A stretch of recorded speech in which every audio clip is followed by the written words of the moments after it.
मंगलम गौतमोगणी मंगलम कुंद कुंदाद्यो जैन धर्मोस्तु मंगलम सर्वमंगल मांगल्यम सर्वकल्याणकारकम प्रधानम सर्वधर्मानां जैनम जयतु शासनम जैनम जयतु शासनम। जय बोलो श्री अनंतानंद परम सिद्ध भगवान की, 1000 श्री चिंतामणि पार्श्वनाथ भगवान की, परम पूज्य आचार्य श्री आदिसागर जी महाराज की, परम पूज्य आचार्य श्री शांति सागर जी महाराज की, परम पूज्य प्रथम गणनियारिका रत्न श्री 105 विजयमती माता जी की, जैन धर्म की जिनवानी माता की जय। राजीमतिं य प्रविहाय मोक्षे स्थितिं चकारा पुनरागमाय सर्वेषु जीवेषु दयां दधानस तं नेमिनाथं प्रणमामि भक्त्या, तं नेमिनाथं प्रणमामि भक्त्या। बंधुओं, आज हम इस बात पर विचार करेंगे कि किस प्रकार हम अपने वर्तमान और भावी जीवन को स्थायी रूप में सुखी बना सकते हैं। तो आचार्यों ने उसके लिए 2 शब्दों का प्रयोग किया है। इन दोनों शब्दों पर गहराई से हमें विचार करना है। क्या बताया उन्होंने? नियत सुधारो, नियति पहचानो। नियत सुधारो, नियति पहचानो। नियत और नियति, इन 2 शब्दों को आधार बनाकर आज हम कुछ वैसी चर्चा करेंगे जिससे सुख के बीज को प्राप्त कर सकें। स्थायी सुख कैसे हो सकता है, हमारा भविष्य कैसे उज्जवल हो सकता है। नियत और नियति, यदि इन्हें अच्छी तरह समझ लिया तो समझ लो पूरे द्वादशांग के सारभूत तत्व को आपने प्राप्त कर लिया। नियत सुधारो, लोक में भी लोग बोलते हैं अच्छी नियत रख, किसी के प्रति खराब नियत नहीं करनी चाहिए, अपनी विचारधारा हमारी अच्छी होनी चाहिए, किसी का बुरा मत सोचो। लोक में भी बोलते हैं, यही अर्थ नियत का है। वर्तमान में हमारे अंतःस्थल में जो विचारधाराएं प्रवाहित हो रही हैं वह है नियत। वह नियत क्या है? अच्छी नियत भी बनती है, बुरी नियत भी बनती है। यदि स्व और पर दोनों के हित के लिए हम सोचा करते हैं तब तो समझ लो वह श्रेष्ठ और श्रेष्ठतम भविष्य का निर्माता है। और यदि कोई यह सोचे कि पर का अहित करो और अपना हित करो, दूसरे का अहित करके अपना हित चाहता है, उसकी नियत तो ऐसी है जो उसके भविष्य को अवश्य ही बिगाड़ देगी।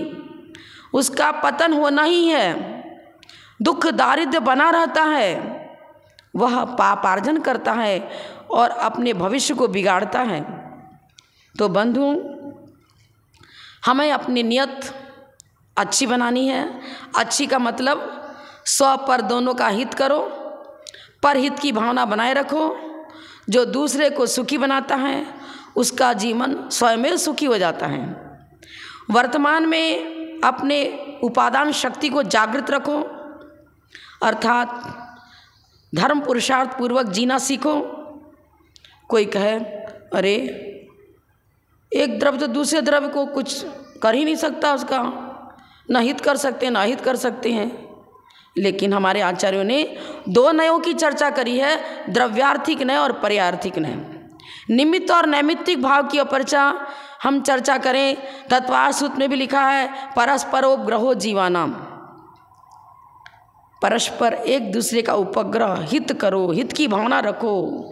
निमित्त बन करके हम दूसरे का हित भी करते हैं और निमित्त बन करके हम दूसरे का उपकार भी करते हैं। जो पर का अहित चाहता है उसका वर्तमान भी दुखी होता है और भविष्य भी अंधकार में बन जाता है। एक उदाहरण मैं दूंगी आपको। भोपाल की घटना है। चाचा भतीजा दोनों एक ही घर में रहते थे, लेकिन उनकी दुकान अलग अलग थी। भतीजा कुछ धार्मिक प्रवृत्ति का था, पुण्यशाली था, उसकी दुकान बहुत अच्छी चलती थी। लेकिन जो चाचा था वो चिढ़ता था, इसकी दुकान क्यों अच्छी चलती है, और उस खराब भावनाओं के कारण से उसका वर्तमान भी बिगड़ता रहा। दुकान में कोई भी ग्राहक नहीं आवे, सुबह से शाम तक बैठा रहे, रोजी रोटी भी चलने का ठिकाना नहीं, ये स्थिति आ गई। उसकी कषाय उग्र होती चली गई। एक दिन अपने भतीजे को बुलाता है और कहता है, देखो आज से तेरी दुकान मेरी दुकान रहेगी, और जो मेरी दुकान है उस पर तू बैठा कर, वो तेरी दुकान हो गई। दुकान में माल भी नहीं, ग्राहक भी नहीं आते, पर सोचता है नहीं, मैं चाचा हूँ, मैं पिता के समान मेरा स्थान है, वो दुकान तो मेरी होनी चाहिए। ठीक है, भतीजे ने कह दिया, ठीक है ऐसा कर लूँगा, कोई बात नहीं है, मैं कल से आपकी दुकान बैठूँगा, आप मेरी दुकान बैठना, सब ये आपका वो मेरा। चलो, पुण्य तो नहीं बदल सकते, पुण्य और पाप को नहीं बदला जा सकता है। देखो हुआ क्या, ठीक है, लेकिन दुकानदार पहचानते हैं मैं कहाँ से माल खरीदता था, वो सारे ग्राहक पहचानते हैं दुकान, किस दुकान से माल, किसके पास से माल लेना है। तो देखा यहाँ तो वो है ही नहीं, खोजते खोजते उसी दुकान पहुँच गया जहाँ चाचा बैठता था। इसका पुण्य प्रबल है, सुबह से शाम तक उस भतीजे के दुकान पर ग्राहकों की भीड़ लगने लग गई, और जब चाचा बैठता था तो कोई भी नहीं जाता था वहाँ। अब क्या हुआ, उस दुकान पर जिस पर चाचा बैठने लग गया वही स्थिति बनी रही जो पहले बनी थी। पाप का उदय चल रहा है ना, परिणामों में तामसिक प्रवृत्ति है। दूसरा कहीं आगे न बढ़ जाए, दूसरा सुखी नहीं होना चाहिए, मैं ही सुखी जीवन व्यतीत करूँगा। अन्य के दुख से सुखी होता है, उसका जीवन कभी नहीं पनपता। अब क्या करें, अभी भी दुकान नहीं चल रही है, ईर्ष्या द्वेष की भावना उत्तरोत्तर बढ़ती चली जा रही है। एक कूटनीति रची उसने, किसने, चाचा ने, ऐसा करूं इस भतीजे की हत्या कर देनी चाहिए, न रहेगा बांस न बजेगी बांसुरी, दोनों ही दुकान हमारी हो जाएगी। अब ग्राहक कहाँ जाएंगे, यहीं तो आएंगे, कहाँ जाएंगे। बस क्या किया उसने, बड़े मीठे मीठे वचनों से भतीजे से बात किया करता था और कहने लगा, एक बहुत अच्छी जगह हमको सस्ता माल मिलेगा, माल बहुत कीमती है और मूल्य भी कम लगेगा, एक एजेंट आने वाला है, चलो हम उससे माल खरीदेंगे, हम दोनों साथ चलते हैं। भतीजे ने कहा ठीक है चलो चाचा जी, कोई बात नहीं। गया, जाते जाते एक नदी पड़ी, अब कहने लग गया कि देखो यहीं पर आएगा वो अपने को माल देने के लिए, इधर ही से निकलता है और फिर यहाँ से लौट जाता है, तो आपको अपने को यहीं रुकना है। तो एक जहाँ पर बिल्डिंग थी छोटी सी, तो उसी के नीचे बिठा देता है भतीजे को और कहता है कि मैं देखता हूँ जिससे माल खरीदना था वो आने वाला तो है, मैं उधर जाता हूँ, आप यहीं बैठो। भतीजे को बिठा दिया और घूम करके आया और पीछे से बिल्डिंग पर चढ़ गया और एक बहुत बड़ा पत्थर रख रखा था उसके ऊपर, और उसने उस बड़ी चट्टान को भतीजे के माथे पर गिरा डाला। उसका माथा फट गया, मृत्यु को प्राप्त हो गया, तड़फड़ाते तड़फड़ाते प्राणोत्सर्ग हो गए उसके।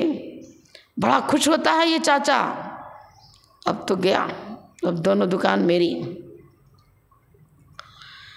देखिए, दो छोटे बच्चे थे उसके, 2-3 साल का एक बालक, एक 4-5 साल का होगा, 2 साल की छोटा बड़ापन था, 2-3 साल का ही अंतर था दोनों बच्चों में। मासूम बच्चे, अभी तो चलना सीखा है, बस स्कूल भी नहीं जाने की क्षमता अभी तो। अब पत्नी विचार कर रही है, रोज़ तो इस समय दुकान से लौट जाते थे, आज रात्रि होने को जा रही है, पतिदेव आए नहीं। 8-9 बजे तक इंतज़ार किया, क्या पता क्या हो गया, अभी तक लौट के नहीं आए हमारे पतिदेव। गोद में बैठे हुए दोनों बालक बोलते हैं, पापा तो अब कभी नहीं आएंगे मम्मी, चलो पापा तो आएंगे ही नहीं आएंगे, कभी नहीं आएंगे अब। अरे बेटा ऐसा क्यों कहता है तू? नहीं मम्मी, पापा अब कभी नहीं मिलेंगे अपने को। अरे ऐसा नहीं बोलना चाहिए बेटा। बहुत दुखी है, आँख से आंसू गिरने लगता है उसके। पता लगवाती है, रिसर्च करवाती है, चारों तरफ घूमते हुए सब दिशा में लोग दौड़ते हैं, देखें हुआ क्या। देखा कि इसकी लाश वहीं नदी के किनारे पड़ी हुई है, लहूलुहान, शरीर पर रक्त जमा हुआ है। रिसर्च किया, पता लगा लोगों के द्वारा, हाँ यहाँ वही आया था, उसी ने इसके माथे पर पत्थर पटका है। पैरों के चिन्ह और सब आगंतुक लोगों के द्वारा यह ज्ञप्ति हुई कि यह व्यक्ति इधर आया था और ठीक वही समय था जिस समय इसकी हत्या हुई। और पकड़ में आ गया। तुरंत क्या होता है, जो चाचा खुशियाँ मना रहा था वो अब जेल में कैद कर दिया गया। कठोर सजा उसे मिली, जबलपुर के एक सरकारी जेल में उसे हथकड़ी डालकर डाल दिया गया। कुछ ही दिनों के बाद उसके पूरे शरीर में गलित कुष्ठ भी हो गया। सुख की चाह करता था लेकिन दुख का अंबार, भयंकर दुख, बहुत पीड़ा हो रही है, गलित कुष्ठ शरीर में। इतनी दुर्गंध आती थी कि जो जेल में भोजन देने जाते थे वो उसके पास नहीं पहुंचते। एक रस्सी में, प्लास्टिक की थैली में उसका भोजन बांध करके उछाल कर फेंक दिया करते थे, खा ले।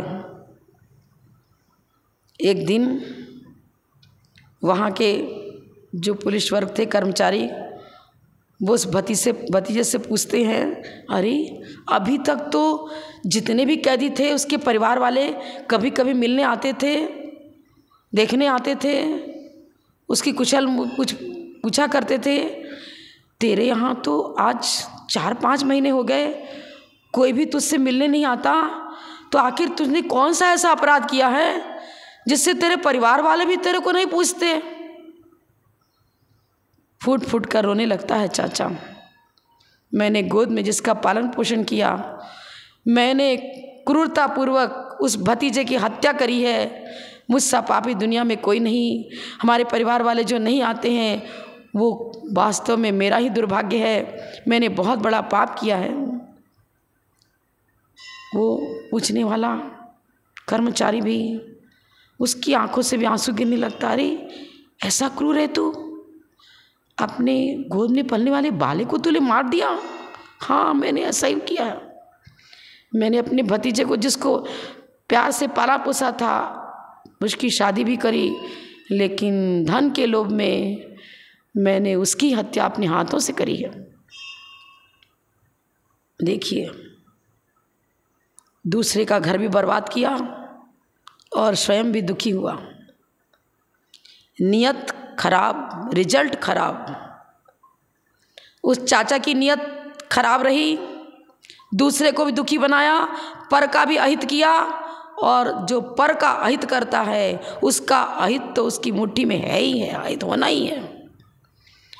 अपने जीवन को ही बिगाड़ दिया और दूसरे का परिवार भी नष्ट किया। इसलिए कहते हैं नियत सुधारो, नियत सुधारोगे तो जीवन सुधर जाएगा। यदि नियत सुधार लिया तो नियति भी सुधर जाएगी। नियति कहते किसे हैं?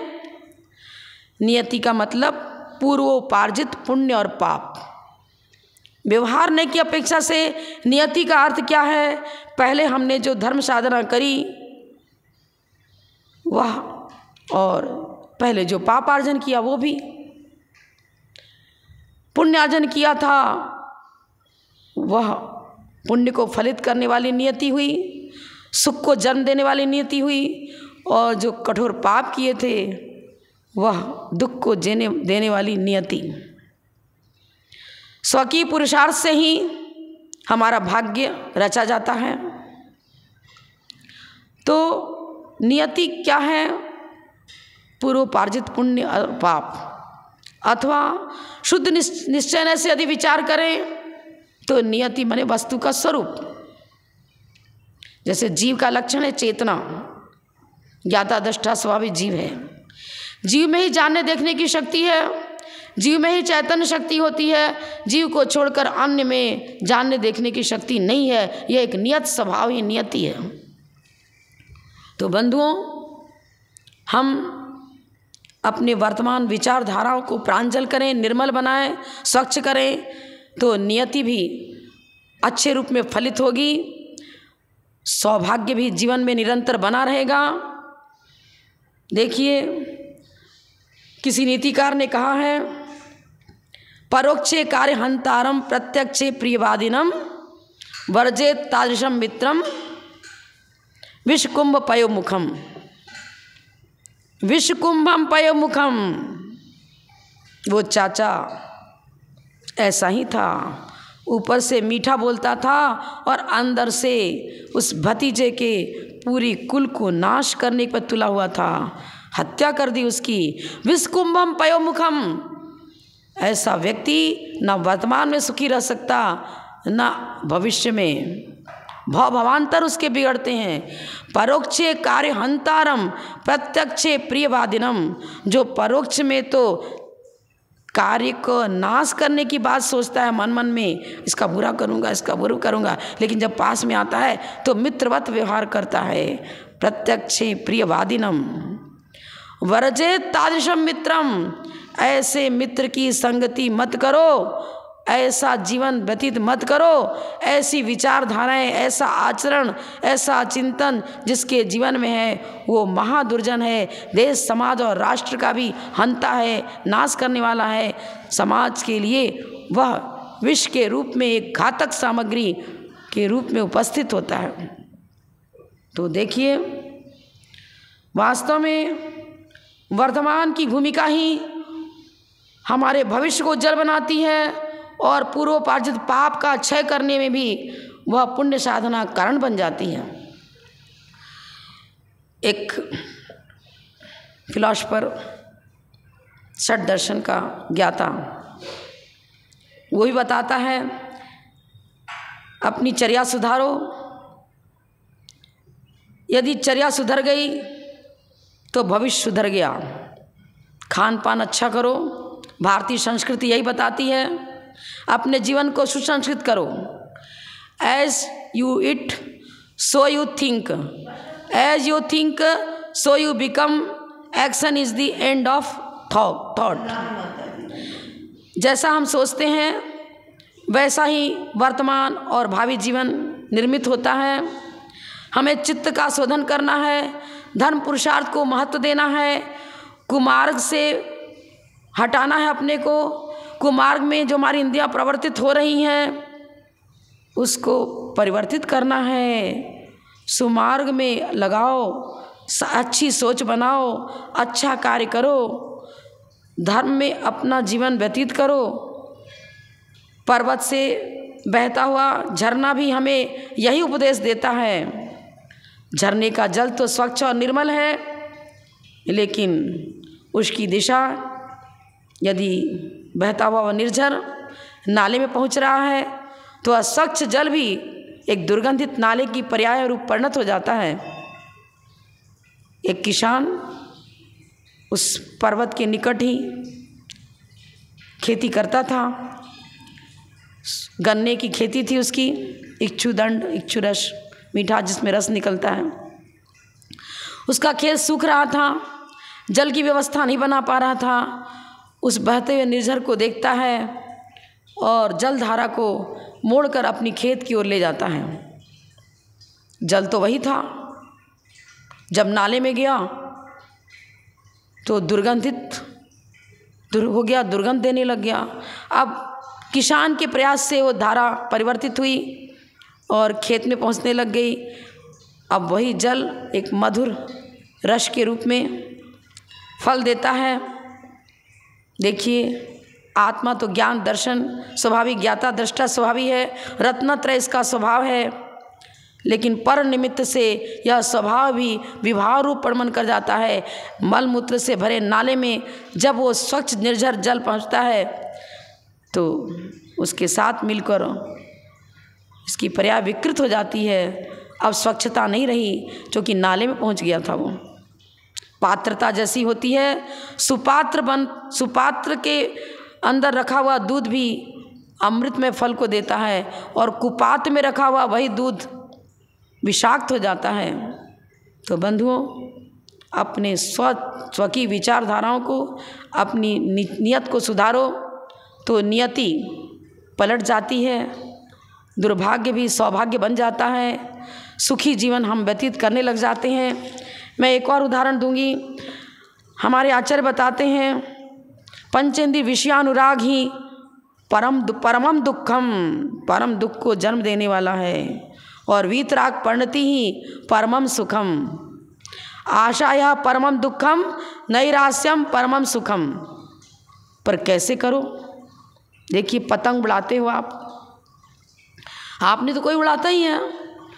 डोरी हाथ में है तो पतंग कितनी भी ऊंचाई पर पहुंच जाए, जब चाहे वो अपने हाथ में पतंग को ला सकता है, ले सकता है।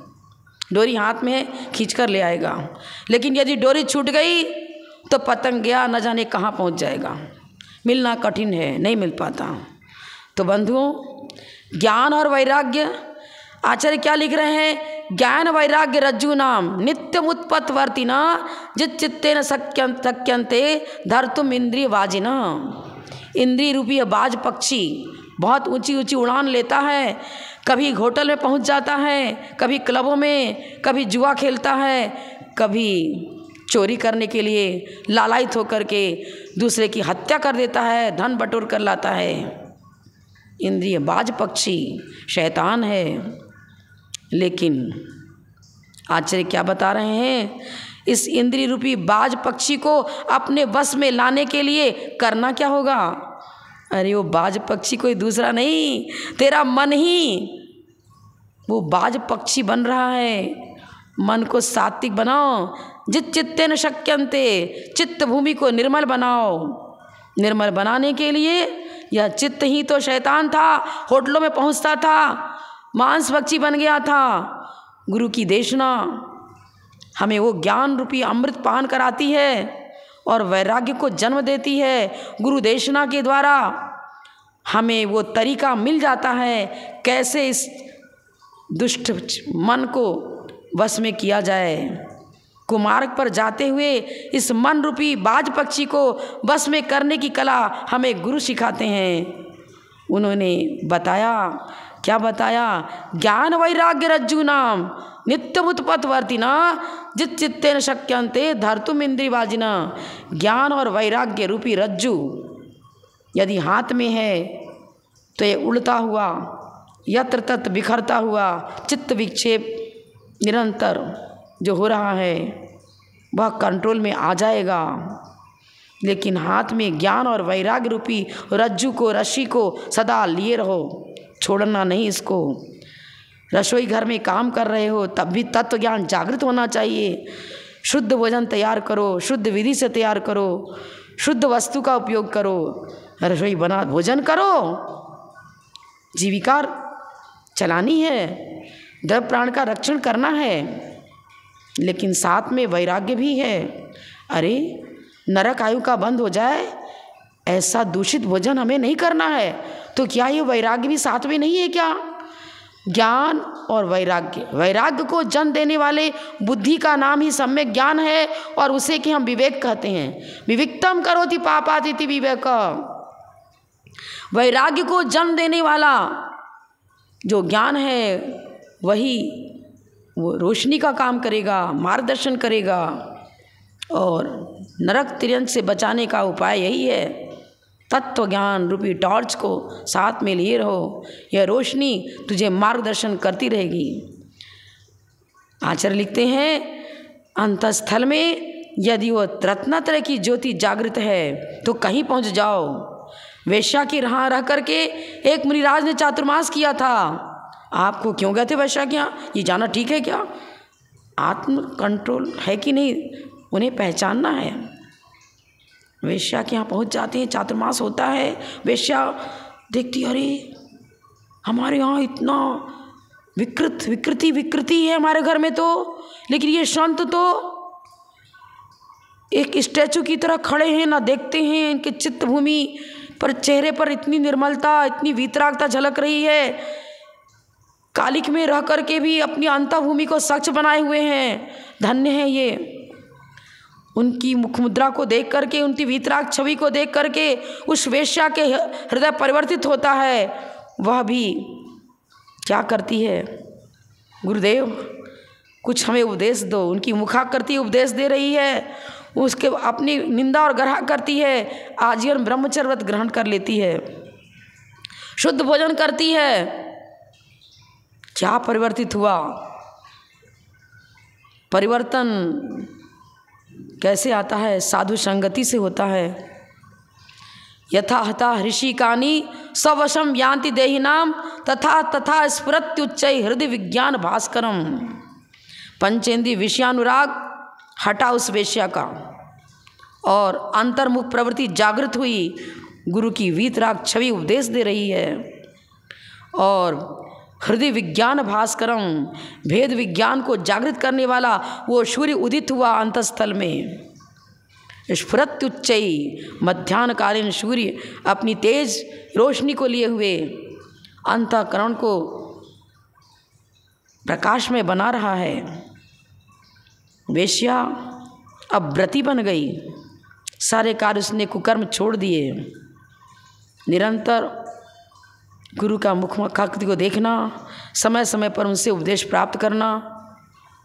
एक बार जब वो मुनिराज अपने गुरु के पास पहुंचते हैं, सारे नगरवासी बैंड बाजे के साथ उनको लेकर गुरु के पास ले गए और भूरी भूरी उनकी प्रशंसा करने लग गए। धन्य है ये, इनका भेद विज्ञान उच्च कोटि का रहा, विकारों का काम ही नहीं है, विकृति इनका स्पर्श भी नहीं करती, धन्य है गुरुदेव। दूसरे मुनिराज जो शेर की गुफा में रहकर चातुर्मास करके आए थे, उनकी प्रशंसा कोई भी नहीं कर रहा था, तो उन्हें बहुत ईर्ष्या हुई। उन्होंने कहा अगला चातुर्मास मैं भी वेश्या क्या करूँगा। अब क्या हुआ, जिद पकड़ ली, गुरुदेव ने आज्ञा देवी नहीं दी, नहीं तू नहीं कर सकता, लेकिन नहीं क्या मैं कम हूँ क्या उससे, मैं तो करूँगा ही, वहीं करूँगा। पहुँचते हैं, पहली रात में ही उनका चित्त स्खलित हो गया। दूसरे लोग तो थे ना, उस महिला ने व्रत लिया था, बाकी परिवार के अन्य लोगों का तो और भी जो उनके थे, उनका जो ग्रुप था, कार्य तो वही चल ही रहा था उसके घर में, वह स्वयं विरक्त थी। अब मुनिराज पहुँचते हैं, वेश्या प्रसन्न होती है कि देखो आज फिर मुझे अवसर मिला चातुर्मास कराने का। लेकिन क्या हुआ, वो मुनिराज तो विचलित हो गए। उस वेश्या को बुलाते हैं, अरे अब तू मेरी रानी बननी है, तुझे मैं अपनी पत्नी बनाना चाहता हूँ। अरे क्या कहते हो तुम, आप तो मुनिराज हो, कैसी भावना करते हो आप, गलत है आपका ये चिंतन। नहीं, मैं तेरे बिना नहीं रह सकता, मुझे अपना ले तू। ठीक है, मानता हूँ आपकी बात, लेकिन रत्न कंबल चाहिए, शुद्ध रत्नों से बना हुआ रत्नमयी कंबल चाहिए। ये कंबल लेके आओ, तब मैं तेरी बात को मान सकती हूँ, कुछ नहीं मानूंगी। मुनिराज वेश छोड़ देते हैं। 6 महीने लग गए रत्न कंबल तैयार करने में, तरह तरह के उपाय द्वारा धनार्जन किया, वेश छोड़ दिया। रत्न कंबल लेकर प्रसन्नतापूर्वक उसी वासना को लिए हुए वेश्या के घर पहुंचते हैं। वेश्या देखती है वही मुनिराज हैं, इनको शिक्षा देनी है मुझे, तो बाहर खूब सारा कीचड़ करवा दिया और कीचड़ में भी आ गए, उनको तो कोई परवाह ही नहीं है। आ गए, रत्न कंबल पकड़ा दिया उसको। वो क्या करती है, मुनिराज के कीचड़ से भरे पैर को उसी रत्न कंबल से पोंछती है और पूरा रत्न कंबल को कीचड़ में पूरा लपेट देती है और फेंक देती है। अरे मुनिराज बहुत कुपित होते हैं, मैंने अपनी साधना छोड़ी, अपना वेश छोड़ा और रत्न कंबल को लाने के लिए गया तेरी आज्ञा अनुसार, तेरे कहने के अनुसार, और तू कीचड़ में डालकर फेंकती है उसको। कैसी मूर्ख है, बड़ी मूर्ख नजर आती है तू तो। रत्नों की पहचान भी तुझे नहीं है क्या? मेरी पहचान तो बिल्कुल सही है। जिसको आप रत्न कंबल कहते हो, मैं उसे रत्न मानती ही नहीं। मैं तो उसे मिट्टी के समान कोई महत्व नहीं देती। रत्न तो था रत्नत्रय, समसन सम्यक ज्ञान सम्यक चारित्र। इस रत्न को आपने मिट्टी में डाला है। मूर्ख आप हो, हम नहीं मूर्ख हैं। अपने असली रत्न को, जो भव में साथ देने वाले थे, जो जीवन को स्थायी सुख देने वाले, शांति देने वाले थे, आपने अपनी नियत बिगाड़ी और नियति को भी बिगाड़ दिया।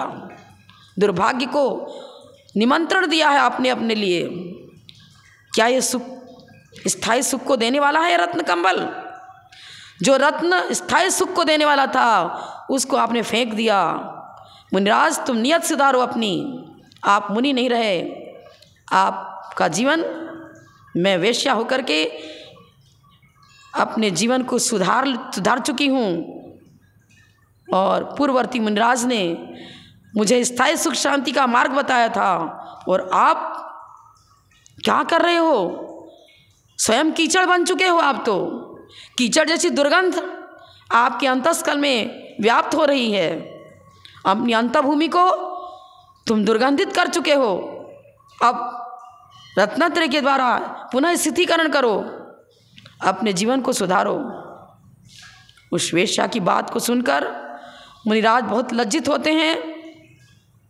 वास्तव में मैंने अपनी दीक्षा छोड़ी, ये विषय वासनाएं नियत बिगाड़ दी मैंने। विषय वासनाओं के चक्कर में पड़कर जिसकी नियत बिगड़ गई, उसका जीवन बिगड़ गया, उसका परिवार दुख और दारिद्र्य की भूमिका में पहुंच जाता है। देश, समाज और राष्ट्र के लिए भी वो एक विष कण के समान उपस्थित होता है। तो आचार्य क्या कहते हैं? यथा यथा ऋषिकानि स्ववशम यान्ति देहिनाम। ऋषिकानि माने इंद्रियां। ये पांचों इंद्रियां जब धीरे धीरे अब कंट्रोल में आ जाती हैं, पंचेंद्रिय विषय भोगों की ओर उदासीनता आती है, और रत्नत्रय ज्योति, वो वेद विज्ञान रूपी भास्कर अंतःस्थल में उदित होता है, तब क्या होता है? नियति पकड़ में आ गई। नियति शुद्ध द्रव्यार्थिक नय से पहचान हुई, मेरा स्वरूप क्या है। जो नैसर्गिक स्वरूप है वही तो नियति है। मैंने बताया था ना, जीव का लक्षण ज्ञाता दृष्टा स्वभाव है। शुद्ध द्रव्यार्थिक ने बताता है अपने स्वरूप को पहचानो, नियति पहचानो, और अपने स्वस्वरूप को निखारो, जानो, पहचानो, प्रकट करो। अपने जीवन को इस रत्नत्रय के द्वारा ज्योतिर्मय बनाओ, नियति को पहचानो। क्या बता रहे हैं? शरण्यम सर्वजीवानाम पुण्य में भी ना परम।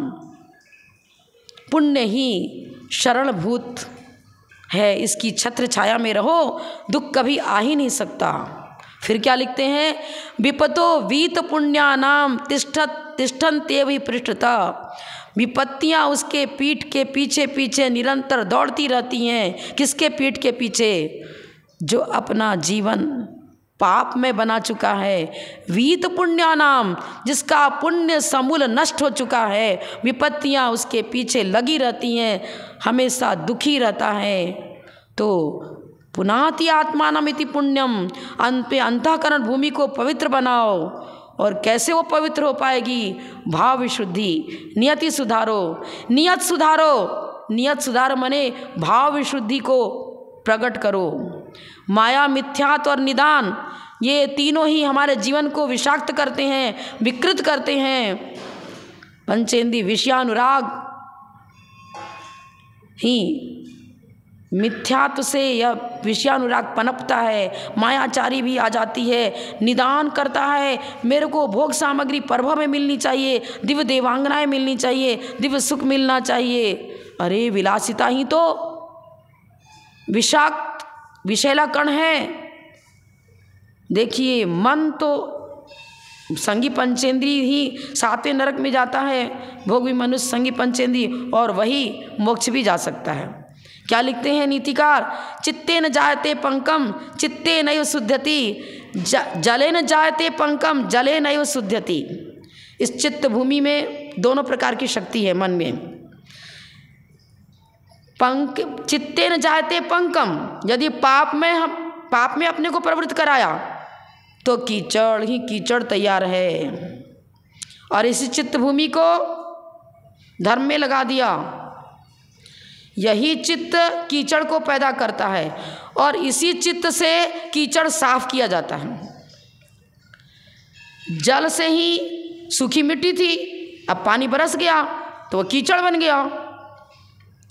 जल के संपर्क से वह मिट्टी कीचड़ का रूप धारण कर लेती है, और पैर में कीचड़ लग गया तो धोते किससे हो? जल से ही धोते हो, स्वच्छ करते हो। जले न जायते पंकम, जल से ही कीचड़ उत्पन्न हुआ, जले नैव शुद्धति, और वह जल ही कीचड़ को हटाने में कारण बनेगा। यह मन ही परमात्मा बनने की शक्ति प्रदान करता है।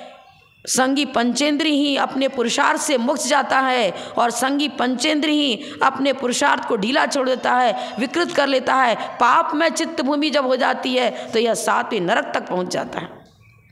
तो नियत सुधारो और नियति को पहचानो। नियत सुधर गई तो जीवन सुधर गया, भविष्य उज्जवल हुआ, और नियति को तो पहचानना ही पड़ेगा।